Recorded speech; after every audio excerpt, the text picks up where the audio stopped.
상업등기법은 회사의 법적 정보를 공시하고 이를 통해 거래의 안전과 법적 신뢰를 보장하기 위한 절차를 규정한 법입니다.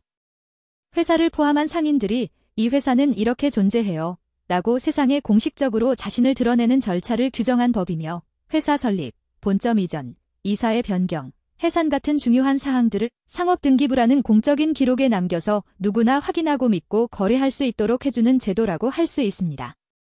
우리가 어떤 회사와 계약을 하려 할 때 그 회사가 실제로 존재하는지, 대표자는 누구인지, 자본금은 얼마나 되는지 등을 어떻게 확인할 수 있을까요? 바로 그 정보를 공적으로 증명해주는 것이 상업등기입니다. 상업등기법은 회사와 상인이라는 법적 실체에게 사회적 신뢰를 부여해주는 공시제도이며 시장 질서를 유지하는 기둥 같은 법입니다.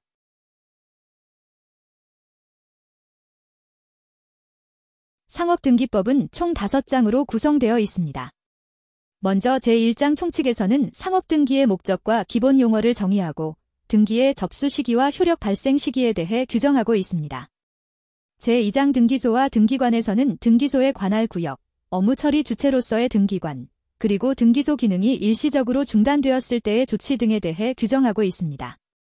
제3장 등기부 등에서는 등기부의 구성 방식과 보존 방법, 등기부의 열람이나 등기사항 증명서 발급 절차, 전산자료 활용 등에 대한 내용을 담고 있습니다. 제4장 등기 절차는 상업등기의 중심이 되는 절차적 내용을 다루고 있는데요. 등기 신청의 원칙, 신청인의 자격 요건, 등기의 각하 사유 및 정정 절차 등을 상세히 규정하고 있습니다. 마지막으로 제5장 이의 신청 등에서는 등기관의 결정에 대해 이의를 제기할 수 있는 절차와 그에 따른 법원의 결정 및 항고 가능성에 대해 설명하고 있습니다. 즉, 상업등기법은 상업등기의 목적과 절차, 관할과 행정 운영, 그리고 권리 구제까지 포함하는 상업등기 실무 전반을 체계적으로 규율하는 절차법입니다.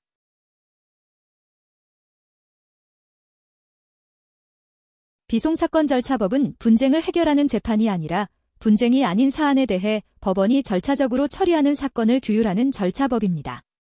법의 보호나 확인을 요청하는 상황에 초점이 맞춰져 있으며 회사를 청산하는 과정에서 법원의 감독이 필요한 경우, 신탁관리인을 선임해야 할 때, 또는 상호 말소와 같은 등기 신청 등을 할 때 이러한 사건들은 모두 비송사건에 해당합니다.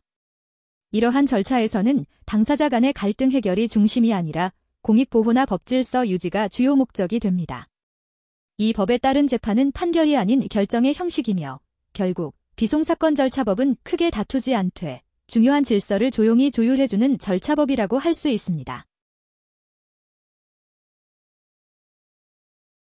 비송사건 절차법은 총 3편으로 구성되어 있습니다. 먼저 제1편 총칙에서는 비송사건 전반에 적용되는 기본 원칙과 절차를 다루고 있습니다. 예를 들어 어떤 사건이 비송사건 절차법에 적용을 받는지, 관할 법원은 어디인지, 신청과 진술은 어떤 방식으로 이루어지는지 등을 정리한 부분입니다.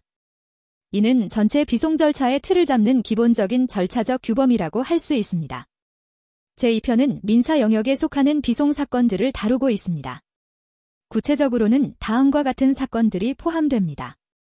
법인에 관한 사건으로 재단법인이나 사단법인의 설립, 변경, 해산 등에 관한 내용과 신탁에 관한 사건, 그리고 재판상 대위와 공탁, 보관, 감정에 관한 사건, 법인 등기 및 부부재산 약정 등기에 대한 내용을 담고 있습니다. 제2편은 개인의 권리나 재산 관계에서 발생할 수 있는 비분쟁성 사건들을 정리하고 있습니다. 제3편은 상사, 즉 기업 활동과 관련된 비송 사건들을 다룹니다. 대표적인 예로는 다음과 같습니다. 회사와 경매에 관한 사건, 사채에 관한 사건, 회사의 청산 등의 내용을 담고 있습니다. 제3편은 상업활동의 질서와 투명성을 유지하기 위한 공익적 성격이 강한 사건들을 규율하는 부분입니다. 이처럼 비송사건 절차법은 총칙을 통해 절차의 틀을 마련하고 민사와 상사 영역을 구분하여 각 분야에서 분쟁이 아닌 사건들을 조용하고 정밀하게 다루는 절차를 규정하고 있습니다.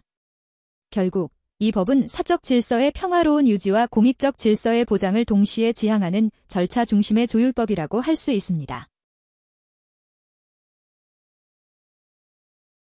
각 법률의 업무 연관성과 학습 필요성을 중심으로 살펴보겠습니다.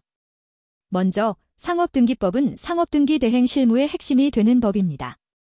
법무사는 회사의 설립, 변경, 해산 등 다양한 상업 등기 업무를 대행하는 전문가이며 특히 소규모 법인에 대한 등기 처리는 실무에서 매우 빈번하게 이루어지는 주요 업무 중 하나입니다. 또한 상업등기법은 상법과 구분해서 이해할 필요가 있습니다.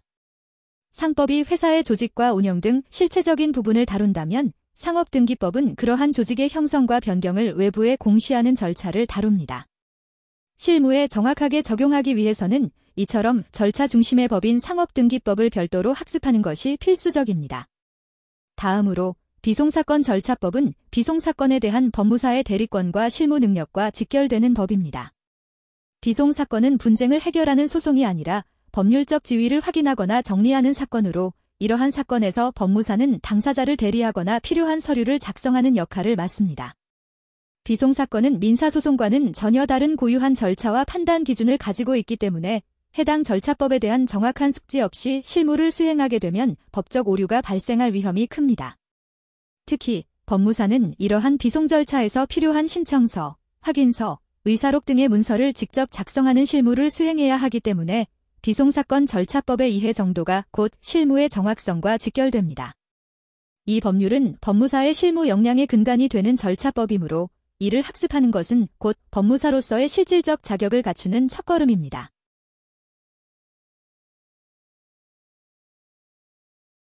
(40번) 문제입니다.